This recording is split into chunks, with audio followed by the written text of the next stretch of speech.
Welcome to SpiceCandies. Well, the lime season is here, and lime is wonderful, both the juice and the zest. We'll use the zest for candies, which we won't do in this video. I'll just show you how to harvest this fruit so you can use it year round. We'll also use the juice. Let's get started.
Well, that's it.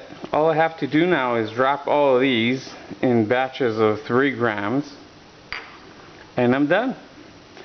I'm going to be using these. I'll make some juice out of these and put those in regular ice cube trays. You can store those in the freezer for a long time. I also store these in the freezer for quite a long time. You can store them indefinitely if you heat seal these properly. So I hope you enjoyed it.